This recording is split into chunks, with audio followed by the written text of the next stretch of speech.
반갑습니다. 장정효 시장점검입니다. 네, 코스피 지수 오늘 하락 마감했는데 생각보다 낙폭을 많이 줄여서 양호한 모습을 보였습니다. 근데 이제 말씀드린 것처럼 2600선에서 지지가 나왔고 또 기술적 반등 한계치가 높지 않을 것이다. 2750선에서 한번 밀렸고 이런 기술적 분석의 어떤 기준에 맞춰서 흘러간다라는 것은 나쁜 징조가 아닙니다. 그러니까 지금 분명히 시장이 우리가 이전에 유동성이 풍부했던 시기하고 비교를 하면 굉장히 나쁜 시기는 맞는데 그나마 이제 희망을 가질 수 있는 건 요 기술적 분석대로 움직인다라는 거. 기술적 분석대로 움직인다라는 것은 수급 여건에서 큰 문제가 없다라는 의미가 됩니다. 다양한 투자 주체들이 투자를 하는 과정에서 만들어지는 이 흐름을 기술적 분석으로 찾아내는 거니까. 네, 그래서 그런 어떤 다양한 투자 주체들이 그 보이지 않는 손, 투자 주체들의 보이지 않는 손이 잘 작동을 하고 있다. 예, 그러면 지금 기술적 분석을 어떻게 그려볼 수 있느냐? 예, 여기서 잘 버티든지 아니면 적당하게 높은 자리에서 두 번째 바닥을 만드는 이런 형태가 될 가능성이 큽니다. 그리고 또 하나가 뭐냐면 일단 한국은행에서 기준금리 인상을 선제적으로 단행을 했습니다.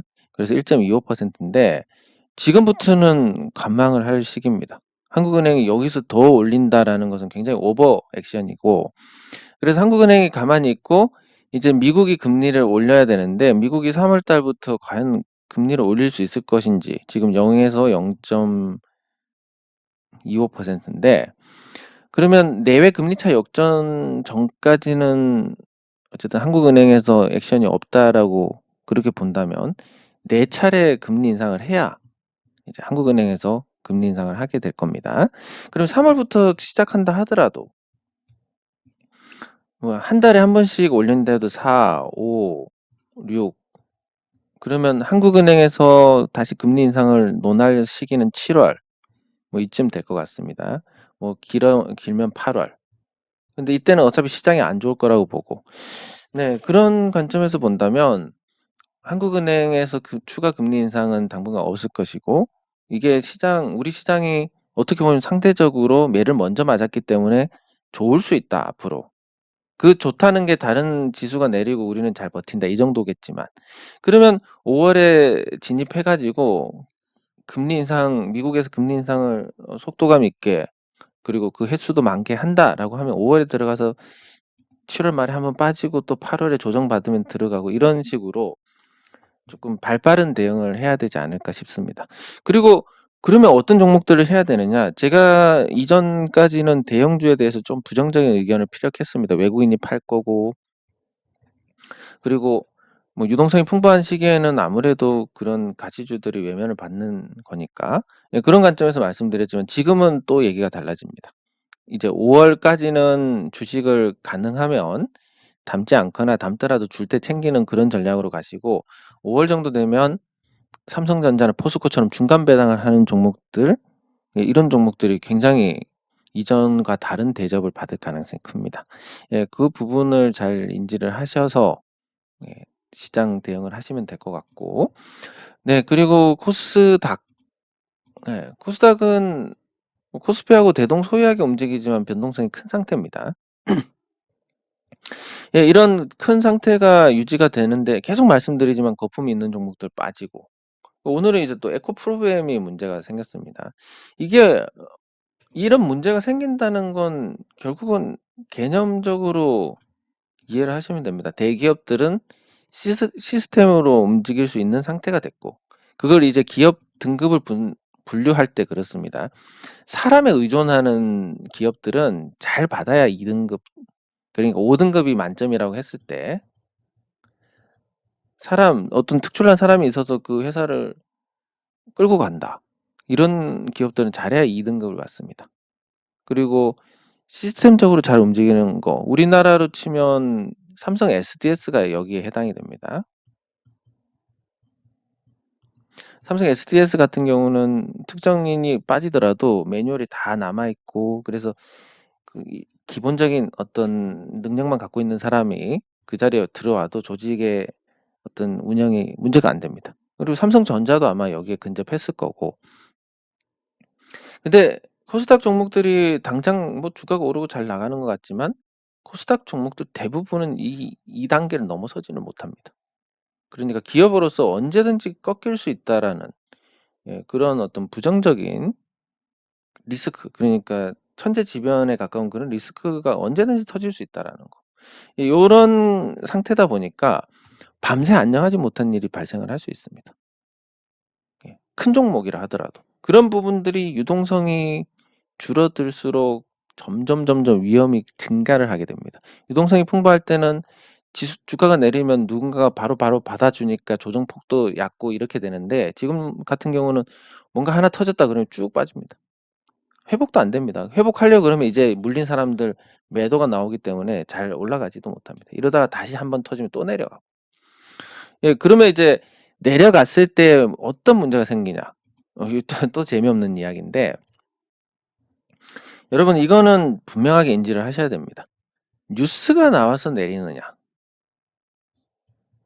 뉴스로 움직이느냐, 아니면 움직여서 뉴스가 나오냐.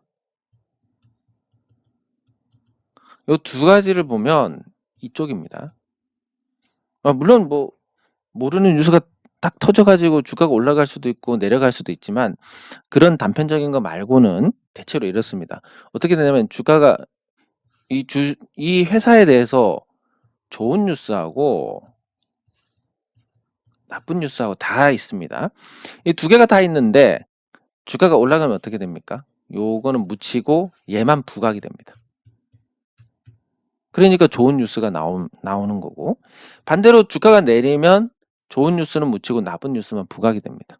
요 구조를 이해를 하시면 제가 어떤 말씀을 드리는지 통째로 이해가 되실 겁니다. 그래서 그렇구나. 그러면 지금 한창 올라갔다가 시세가 꺾인 종목들 어떻게 되겠습니까? 앞으로 나쁜 뉴스 계속 나옵니다. 뭐 예를 하나 들어보겠습니다. 나올지 안 나올지는 모르겠습니다만은, 자, 오스템.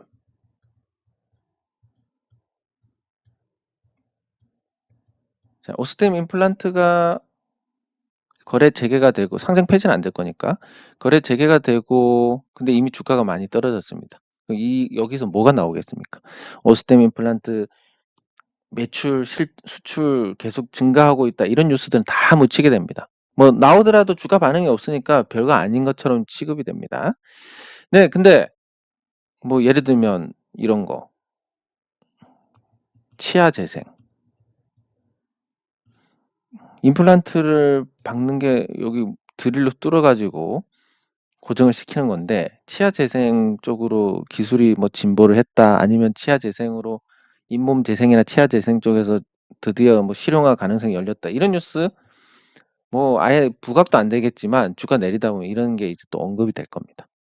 그러면 임플란트가 영원하지 않겠네. 그럼 만약에 치아 재생이 훨씬 나은 건 분명하니까 치아 재생 쪽으로 가게 되면 임플란트는 어떻게 되는 거지? 아무도 안 쓸 것 같은데? 그럼 오스템 임플란트는 어떻게 될까? 망하는데? 뭐 이런 식으로 주가가 잘 가고 있었다면 부각되지 않았은 나쁜 뉴스들이 부각이 됩니다. 그러면 뭐 에코프로비엠도 똑같은 개념입니다. 에코프로비엠 뭐 그동안 전기차로 굉장히 잘 나갔는데 주가는 이제 현재 요거는 이제 종목으로 가서 보는 게 맞을 것 같습니다. 코스닥은 여기까지 하고 에코프로비엠.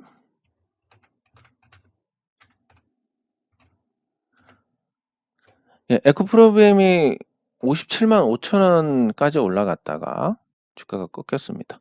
57만 5천 원 갈 때 기억하실지 모르겠지만, 이거 실제로 이제 이 종목에 대해서 옛날부터 알고 있던 사람이면 투자를 못 한다.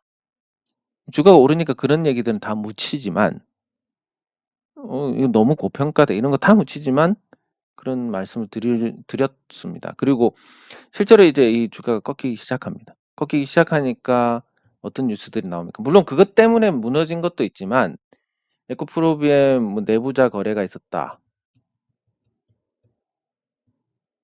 내부자 거래가 있었다라는 내용도 있고, 그리고 그 전에 사고가 있었다. 사망 사고가 있었다. 이런 것들이 하나씩 터지면서 흔들립니다. 근데 이 사망 사고 같은 경우는 불가역적인 부분도 있겠지만, 어쨌든 이 기업의 어떤 기강? 예, 그러니까 바뀔 수 있는 부분이 존재합니다. 예를 들면 이렇습니다. 아주 오래된 얘기입니다, 이건. 자, 삼성전자 사업장에서 기숙사가 있습니다. 안전교육을 어떻게 하냐면, 1층부터, 뭐, 예를 들어서 기숙사 건물이 15층이다. 그러면 연습을 합니다. 불이 났다. 하면 8층까지는 밑으로 내려오고 9층부터는 옥상으로 올라가고 이 훈련을 합니다. 만약에 씻고 있다, 옷을 다 벗고 있다, 이래도 가야 됩니다. 자, 이렇게 해가지고 시간 안에 안 나오면 사망자라는 딱지를 달아서 나중에 인사고과에 반영을 합니다. 이런 식으로 철저하게 안전교육을 하니까 뭐 사망 사고는 없습니다. 그런 생산직에서. 근데 에코프로비엠은 뭐 어떻게 했을지는 모르겠지만 그런 사고가 있었고 그런 게 주가에 부정적인 영향을 주기 시작합니다. 왜냐하면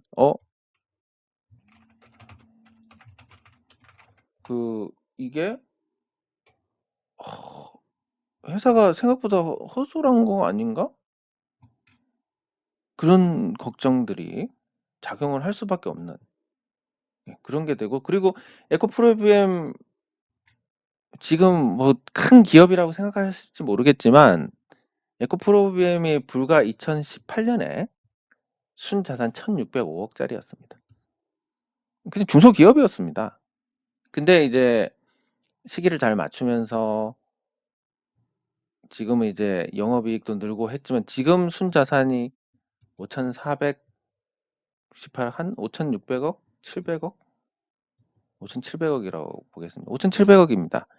5,700억인데 시가총액 많이 내렸지만 아직도 7조 4,624억입니다.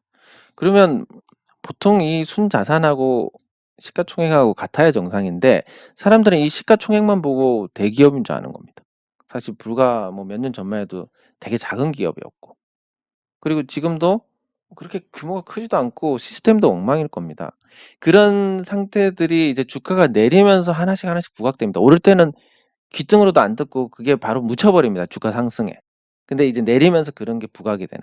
즉 주가가 올라가면 좋은 뉴스들이 부각이 되고 주가가 내려가면 나쁜 뉴스들이 부각이 된다.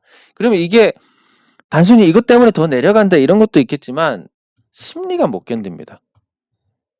지금 예를 들어서 여기서 샀다. 50만 원, 55만 원에 샀는데 32만 원이면 거의 마이너스 40%입니다. 언제 이게 올라와서 되겠냐 하는데 뭐 계속 나쁜 뉴스 계속 나오고 주가 올라가지도 않고 실적 괜찮았다라고 하는데 또 떨어집니다. 뭐 이런 식으로 계속 이렇게 되면 뭐 나중에 설사 뭐 기적이 일어나서 이런 일이 생긴다 하더라도 이때까지 못 버팁니다. 그거를 말씀드리는 거. 그런 게 코스닥 시가총액 상위 종목 전반에 걸쳐서 일어나는 현상이다. 앞으로 코스닥은 나쁜 뉴스들이 더 많이 부각이 될 것이다. 그러면 코스닥 대형주들은 그런 식으로 계속 주가가 빠질 거고 나머지 지수가 안 빠지려면 나머지 종목들로 이제 그걸 보완을 해 나가야 되는. 그러면 사실은 작은 종목들은 또 의외로 괜찮을 수 있습니다. 시가총액 500억 하던 종목 유동성 풍부할 때도 500억이었습니다. 왜? 혜택을 전혀 못 받았으니까. 유동성이 줄어도 그대로 500억입니다. 오히려 시가총액 상위 종목 거품들을 박살나면서 가치 대비해서 괜찮네? 오히려 역선택 받을 수 있는. 그래서 코스닥 상황은 더 이런 게 가속이 붙을 수 있다라는 거 인지를 하셔야 될 겁니다. 네, 그럼 댓글 확인하도록 하겠습니다. 지금 나이가 들어가지고 이제 말을 아주 짧고 핵심적인 것만 빨리빨리 하고 넘어가야 되는데 나이가 들다 보니까 자꾸 말이 많아지고 길어지는 것 같아서 그게 좀 안타깝습니다. 예. 예. 어쩔 수 없는 부분인데 외롭다는 생각이 드는 게 투자 심리에는 좋지 않다라는 그런 경험이 있어 가지고 그래서 우리가 어쨌든 서로 의지하고 요런 관점에서 생각하시면 됩니다. 나는 돈이 많으니까 난 부자니까 가난한 사람을 도와야 된다. 이거는 잘못된 얘기입니다. 예. 이거는 의무가 없습니다. 돈이 많을 수도 있고 적을 수도 있고 우리는 태어날 때부터 다르게 태어나기 때문에 우리가 공평해야 된다. 뭐 저는 이제 이 한국적인 정서에 대해서 뭐 인지를 못하고 있다가 주식 투자를 하면서 어떤 인식이 부정적인지를 살펴봤는데 거의 대부분 주식 투자하고 유교는 아주 상극입니다. 아주 너무너무 상극이라서 그래서 이제 싫어하게 됐는데 부자가 가난한 사람을 도와야 될 이유가 없고 그리고 뭐 같은 주식 투자자라고 해서 얘가 돈 벌었다고 해서 나도 돈 벌어야 되고 그런 게 아닙니다. 뭐 부모님이 형한테 떡 주면 동생도 나는 이게 이제 한국적인 정서인데 이렇게 생각하고 시장에 참여하면 큰일 납니다. 그래서 첫 번째로 이제 다르다는 걸 인정해야 되고 부자는 가난한 사람을 도울 의무가 전혀 없습니다. 네, 그게 아니라 요런 관점에서 우리는 한국인이니까 한국인을 도와야 된다. 그리고 주식 투자자니까 주식 투자자를 도와야 된다. 자, 이렇게 가야 됩니다. 그런데 이 왜 부자라서 가난한 사람을 도와야 된다라는 게 안 되냐면 그러면 주식 투자해서 손해 보는 사람들은 그냥 당연하게 내가 도움을 받아야 된다라고 인식을 해버립니다. 사실 문제의 거의 대부분은 본인한테 있는데 누구든 마찬가지지만 그렇다 보면 일방적인 관계가 되는데 일방적인 관계에 누가 계속 지속을 하고 싶겠습니까? 이 관계는 안 되는 겁니다. 근데 한국인이니까 같은 한국인이 주식시장에서 외국인하고 싸워서 돈 벌면 좋겠다. 같은 주식 투자자니까 주식 투자자로서 다른 주식 투자자들이 이런 시스템, 세제 이런 문제에서 억울한 일을 당하고 있으니까 도와야 된다. 이렇게 서로 도와야 됩니다. 내가 비록 투자금이 100만 원밖에 안 된다 하더라도 다른 주식 투자자들을 도울 수 있는 일이 있을 수 있을 것이다. 내가 비록 주식에서 500만 원을 잃었지만 이런 경험을 다른 투자자들한테 얘기를 해서 그런 부분을 방지를 할 수도 있을 것이다. 이렇게 이제 서로 도울 부분을 찾아 나간다는 건 굉장히 좋을 겁니다. 그게 우리가 이제 외로움을 많이 덜어낼 수 있는 방법인데 부자가 가난한 사람을 도와야 된다. 요렇게 접근하면 이 문제를 해결하기는커녕 더 나쁜 상황이 되게 됩니다. 뭐 소위 말하는 갈라치기를 당할 수가 있습니다. 예, 그래서 주식 투자자들이 사실 이렇게까지 피해를 보고 뭐 세제 거래세를 계속 부담을 해왔고 여기에 양도세까지 엎으려고 하는 상황 이런 상황에서도 제대로 된 대응을 못한 가장 큰 이유가 그 갈라치기. 예. 뭐 부자들만 주식 투자하는 거 아니냐. 주식 투자하는 사람 뭐 네가 돈 벌려고 하다가 잃었는데 네 잘못이지. 이렇게 주식 투자자들 안에서도 얘기를 하는 사람들이 있기 때문에 그런 대응이 안 됐다라고 보고 그래서 같은 한국인, 같은 주식 투자자들끼리 뭉치자. 요런 관점으로 가야 되는 겁니다. 또 말이 길어졌는데 예, 제너레이는 뭐 이제 시간 문제입니다. 오늘 내렸지만 뭐 오르고 내리고 등락은 언제든지 있을 수 있습니다. 근데 큰 틀에서는 실적을 따라갈 거고 그렇다 보면 우상향이 확실하니까 편하게 기다리시면 될 것 같습니다. 예, 도움이 되셔서 다행입니다. 네. 국내는 이미 고급형 시장은 이 제너럴 일렉트릭이 있지만 국내 시장에서 제너렉 한 70% 정도, 중저가 제품은 거의 싹쓸이를 하고 있는 상황이고 해외 시장에서도 이런 상황이 이제 만들어질 겁니다.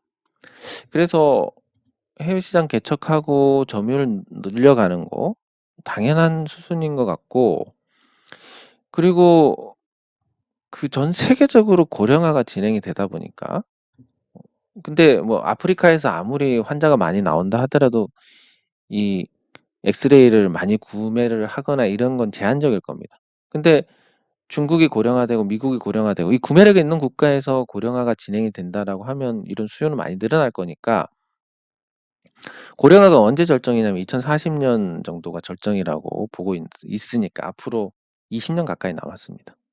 예, 그래서 제품 주기가 길다 하더라도, 그리고 제품이 다양하기 때문에 그런 성장성이 제가 생각했을 땐 10년 이상 계속 이어지지 않을까, 이렇게 보고 있습니다.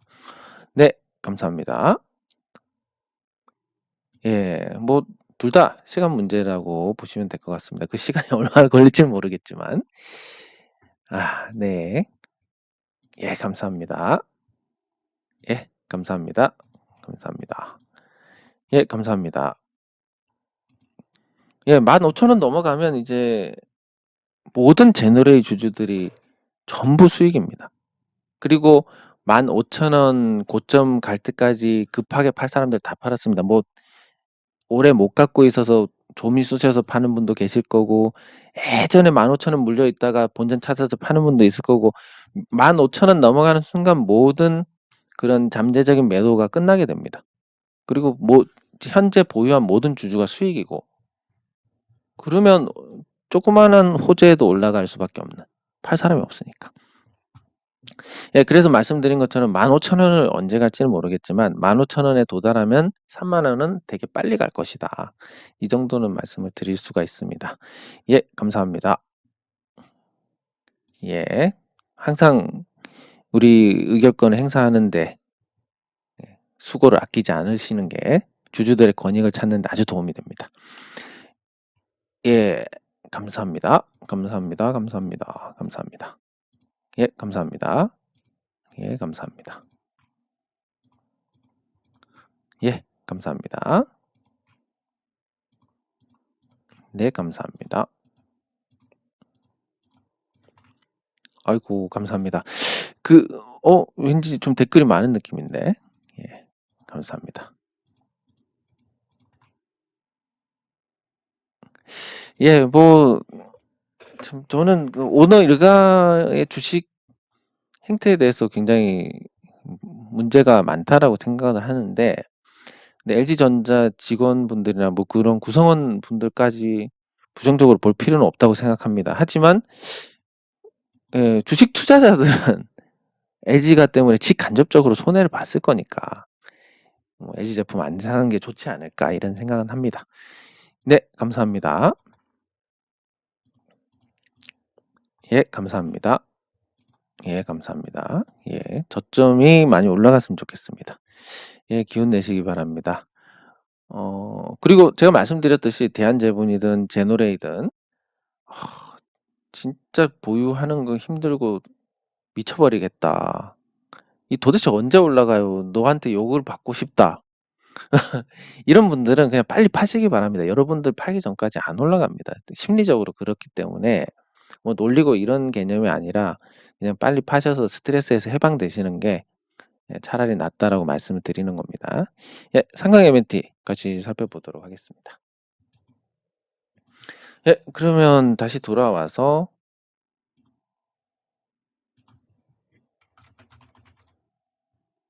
예, 상강 MNT는 단기 하락에 다시 반등이 나왔습니다.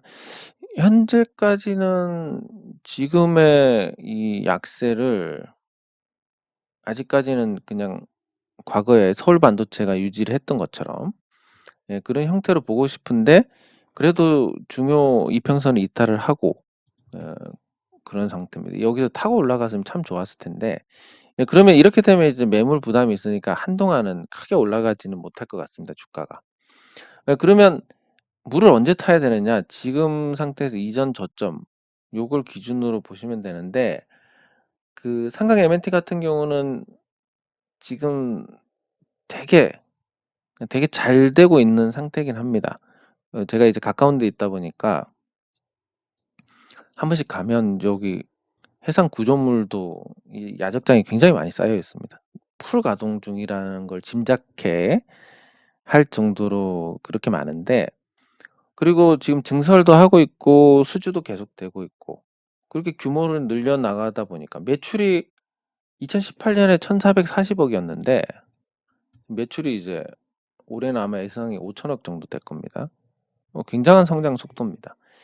그리고 시가총액도 많이 빠졌고 SK에 매각이 돼서 이제 대기업 집단으로 편입이 될 거고, 뭐 이런저런 걸 생각했을 때 미래에셋도 주식 5% 편입했고, 그런 걸 생각했을 때는 뭐 나쁘지 않을 것 같다라고 보고 있습니다. 근데 단기적으로 이제 주가가 빠진 건 LG 에너지 솔루션의 영향이 조금은 있지 않았을까.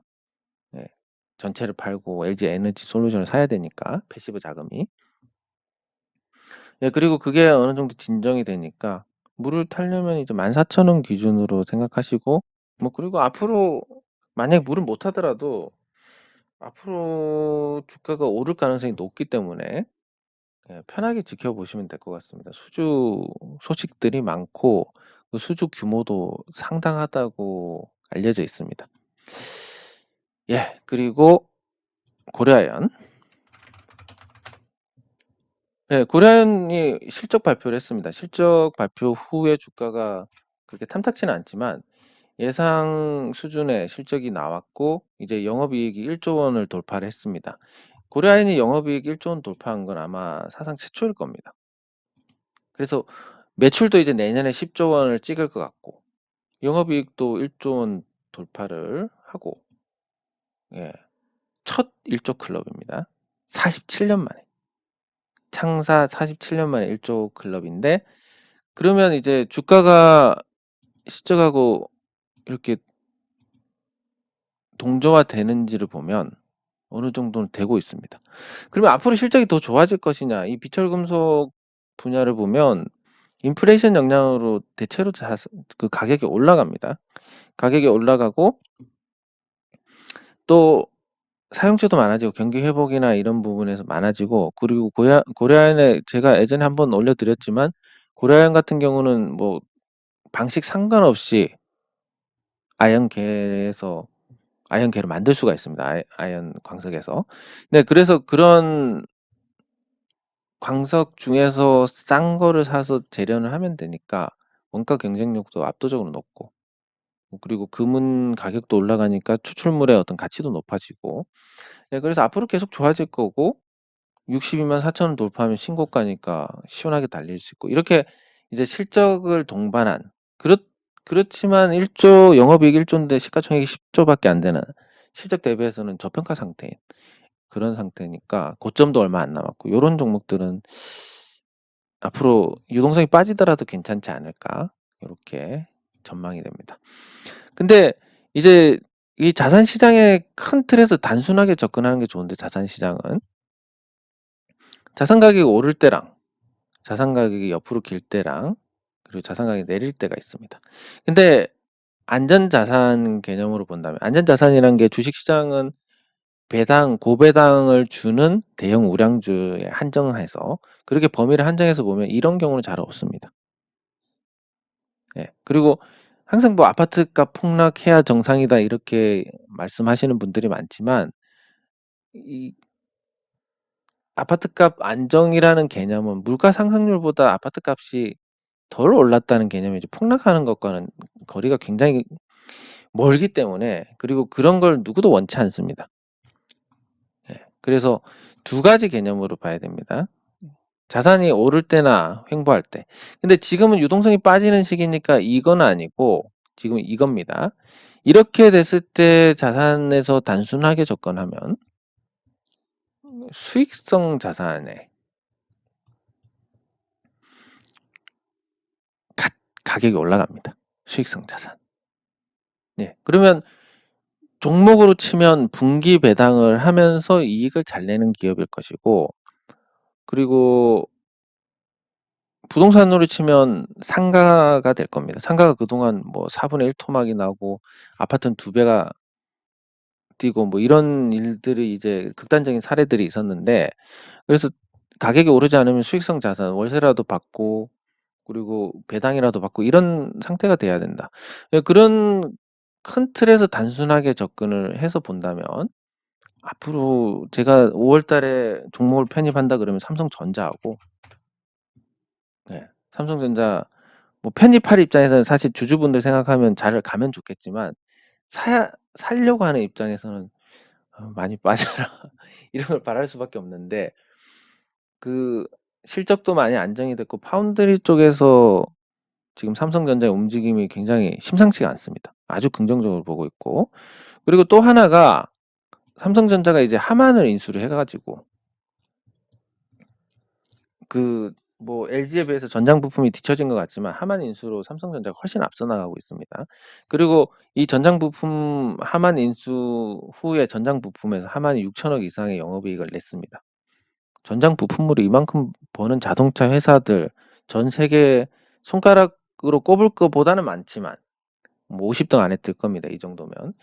그래서 여기서 자동차 부품주를 하나 더 인수를 한다든지 이런 걸 통해서 삼성전자가 이 전장 부품 쪽의 사업 규모를 늘리게 되면 이 사업 구조가 이렇게 됩니다. 삼성전자 반도체가 있고, 이 반도체도 이제 두 개로 나눠야 됩니다. 메모리하고 파운드리하고, 그리고 스마트폰이 있는데 이걸 IM 부문으로 하고, 이걸 뭐 세트로 또 나누고 이러니까 그거에 대해서 또 뭐 어떤 세부적으로 기준이 달라질 수 있지만 어쨌든 이거를 스마트폰으로 보고, 스마트폰도 뭐 더 나빠지지 않을 것 같습니다. 그리고 가전이 있고, 그리고 디스플레이가 있고, 디스플레이는 OLED가 아직도 거의 독점 상태니까 괜찮고. 그럼 하나, 둘, 셋, 넷, 5개의 사업 부분에서 여기에 이제 전장이 추가가 됩니다. 하나 더 인수를 하게 된다면. 그러면 삼성전자가 이렇게 6개 사업, 이익이 나는 사업 구조에서 뭐가 하나가 나빠져도 나머지가 보완을 하는, 그러니까 마치 콘크리트와 철근 콘크리트처럼 약한 콘크리트와 약한 철근이 서로 보완을 해서 강한 철근 콘크리트가 되는 것과 같은, 이렇게 되면 이제 경기 민감주였지만 어떤 특정 사업 부분이 좋아가지고 경기 영향을 덜 받는, 그러니까 성장성과 안정성을 동시에 갖춘 아주 매력적인 종목이 됩니다. 거기다가 만약에 양도세가 폐지가 된다면 고액 자산가들 삼성전자 100억, 200억 사놓고 묻어둔다, 뭐 이런 거에 대해서 생각은 하는데 양도세가 이런 분들도 계실 겁니다. 그런 자금들까지 몰려들 거니까 그런 관점에서 보면 삼성전자 괜찮습니다. 그리고 보유하는 중간중간에 배당을 하니까 수익성 부동산이나 다를 바가 없는, 그러면 주가가 안 올라도 수익이 발생하는 그런 안정적인 종목이 될 거고, 포스코도 마찬가지입니다. 포스코도 마찬가지인데 요 포스코 같은 경우도 가격이 싸지고 있어서 굉장히 좋고, 그리고 인플레이션 시대에 이 원자재 다루는 종목의 주가 실적이 나빠질 리 없고, 그리고 중간 배당을 하니까 이것도 자산 가격이 오르지 않는 시기에 수익이 중간중간 나온다는 것도 굉장히 매력적이고, 근데 거기다가 포스코도 마찬가지로 이제 2차 전지 쪽에 사업을 많이 확장을 시켜놓고 있고, 철강 금속, 그리고 이런 계열사들을 통해서 물류라든지 ICT라든지 이런 식으로 이제 사업의 어떤 영역이 확장되고 철강에만 의존하는 게 아니라 비철강 부분에서 이익금이 늘어나고, 그리고 자사주도 계속 매수를 하고 또 소각도 할 계획도 있다고 하고, 여기에다가 뭐 악재라고 한다면 대우 조선해양을 혹시 사면 악재가 될 수도 있지만, 그것도 좋게 생각하면 조선업이 지금 바닥치고 올라오고 있으니까 나쁘진 않을 겁니다. 이런 안정적인 사업, 다양한 사업을 갖고 있는 상태에서 저평가고 중간 배당까지 해줄 정도로 주주 환원에 인색하지 않다.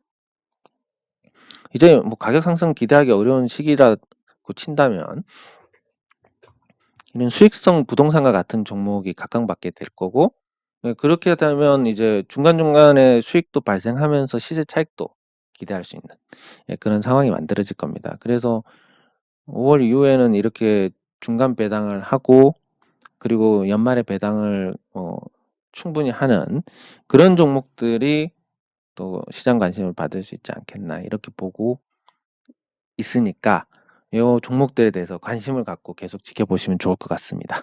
네, 장 종료 후 시장 점검은 여기서 마치도록 하겠습니다. 수고하셨습니다.